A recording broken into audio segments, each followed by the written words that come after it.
Hello दोस्तों, विद्युत technicals में आपका बहुत बहुत स्वागत है। एसी थ्योरी की हमारी क्लास चल रही थी और आज हमारी क्लास 5 है।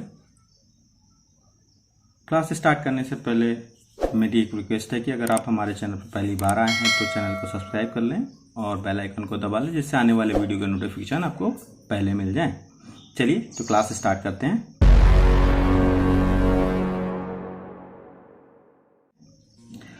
आज का हमारा पहला टॉपिक है पीक फैक्टर या क्रेस्ट फैक्टर। पीक फैक्टर क्या होता है दोस्तों?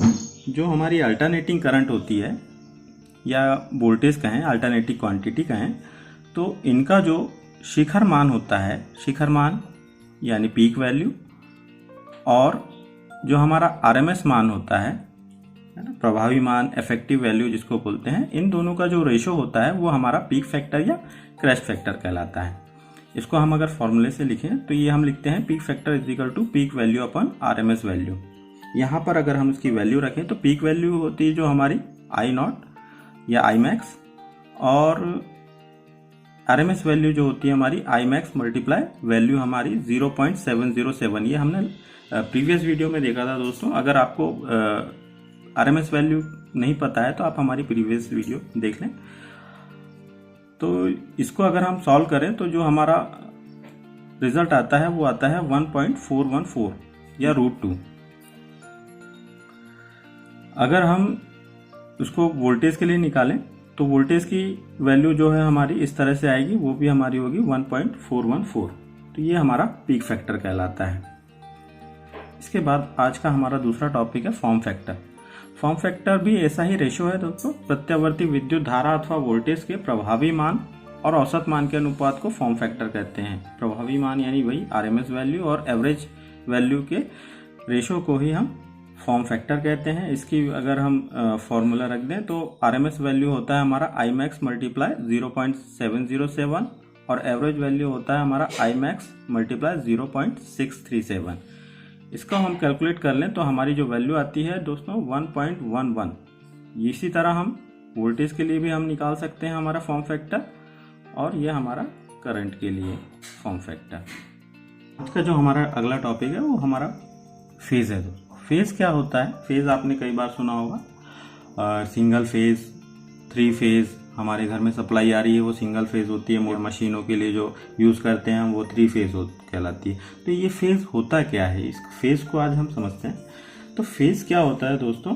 आप लोगों ने देखा है कि जो हमारी एसी की जब हम ग्राफ खींचते हैं तो एसी की ग्राफ कुछ इस तरह से होती है। अगर हम बात करें, ये हमारा टाइम होता है। टाइम के साथ साथ जो है हमारी 2 क्वांटिटी होती है।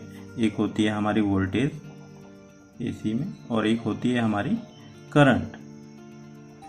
तो अगर हम दोनों के लिए की बात करें, अगर मान लीजिए हम बात करें करंट की बात करें, तो हमने देखा है कि जो हमारा साइन वेव का ग्राफ जो होता है वो क्या होता है, एक बार पॉजिटिव फिर एक बार नेगेटिव।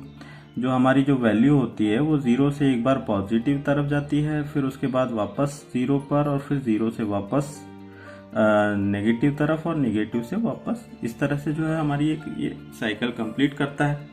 हम जानते हैं कि जो हमारी जो एसी है वो एंगुलर वेलोसिटी से चलती है ना। हम लिख सकते हैं धारा व वोल्टेज का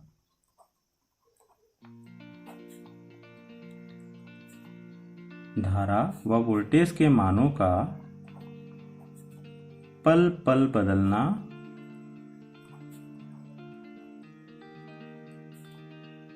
दिशा के साथ,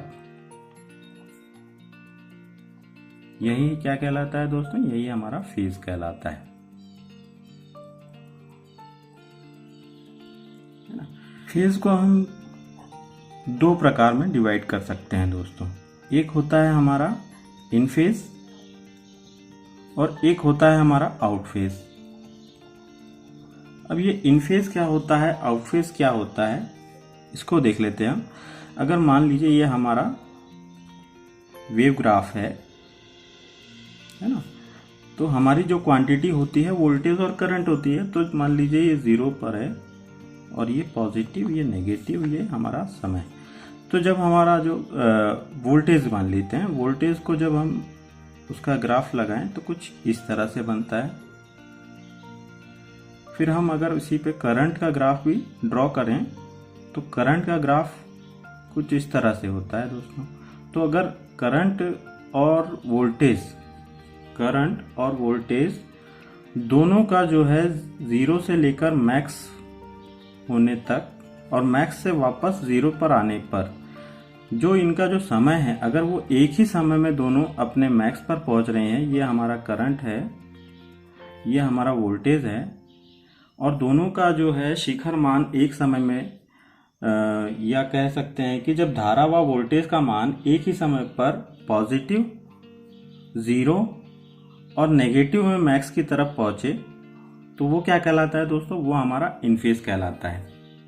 कहने का मतलब ये है कि जब हमारा वोल्टेज और करंट दोनों जो है एक साथ एक ही समय में अपने मैक्स पर पहुंचे और फिर 0 पर पहुंच के नेगेटिव की तरफ मैक्स पर पहुंचे, तो ये जो ग्राफ बनेगा दोस्तों, ये हमारा क्या कहलाएगा? इन फेज। अगर हम आउट फेज की बात करें तो आउट फेज जस्ट इसका अपोजिट होगा। आउट फेज का अगर हम ग्राफ बना लेते हैं एक बार फिर से, ये हमारा वोल्टेज का ग्राफ हुआ, तो हमारा करंट का ग्राफ कुछ इस तरह से होगा। अब देखिए दोस्तों, यहाँ पर जो हमारा वोल्टेज है, वोल्टेज की जो पीक वैल्यू है वो एक अलग समय है और जो करंट की पीक वैल्यू है उसका समय अलग है। तो जब ये दोनों राशि जो है धारा और वोल्टेज का मान एक ही समय पर पॉजिटिव, 0 मैक्स ना हो तो जो ये फेज कहलाएगा हमारा, ये फेज होगा, ये हमारा आउट फेज कहलाएगा दोस्तों। और यहाँ पर जो इनके बीच में समय का जो अंतर होगा वो कहलाएगा हमारा थीटा। यहाँ पर अगर हम थीटा की बात करें तो यहाँ पर थीटा की वैल्यू क्या होगी दोस्तों? 0, जबकि यहाँ पर थीटा का कुछ वैल्यू होगी 30 डिग्री या 90 डिग्री, 180 डिग्री, इस तरह से थीटा की कुछ वैल्यू होगी। अगर हम इसका वेक्टर डायग्राम ड्रॉ करें तो वेक्टर डायग्राम इन फेज का कुछ इस तरह से बनता है। ये हमारा वोल्टेज, ये हमारा करंट, दोनों का मैक्स 0 एक साथ हो रहा है, एक समय पर हो रहा है, इसलिए यहाँ पर जो है थीटा की वैल्यू क्या होगी? 0। जबकि अगर यहाँ हम आउट फेज की बात करें, आउट फेज में अगर हम वेक्टर ड्रॉ करें तो हमारा वेक्टर कुछ इस तरह से ड्राइंग होगा। ये हमारा वोल्टेज और ये हमारा करंट। तो यहाँ पर जो एंगल बनेगा दोस्तों, ये हमारा थीटा होगा और थीटा की कुछ वैल्यू होगी। अगर मान लीजिए इस थीटा की वैल्यू 90 डिग्री हो तो जो हमारा फेज होगा वो क्या कहलाएगा? वो कहलाएगा क्वाड्रेचर। इसी को हम क्या बोलते हैं? क्वाड्रेचर।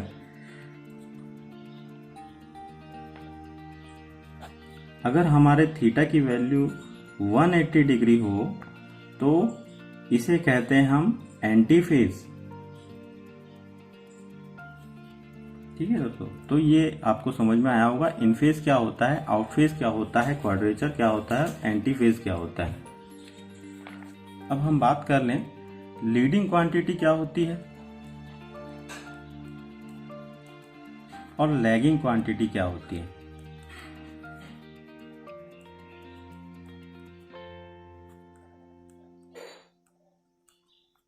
लीडिंग क्वांटिटी मतलब ये दोस्तों कि जब यहाँ पर हम देख रहे हैं आउट फेज में हमारा जो वोल्टेज है वो करंट से पहले अपने मैक्स पर पहुंच रहा है और करंट से पहले 0 पर पहुंच रहा है, तो वो जो हमारी क्वांटिटी होगी यानी वोल्टेज जो होगा हमारा वो लीडिंग क्वांटिटी कहलाएगी।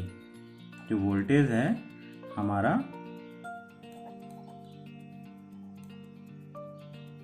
वो लीडिंग क्वांटिटी कहलाएगी, जबकि जो हम करंट है वो हमारी क्या कहलाएगी? लैगिंग क्वांटिटी कहलाएगी, क्योंकि ये उसके बाद मैक्स पर पहुंच रही है और उसके बाद 0 पर पहुंच रही है।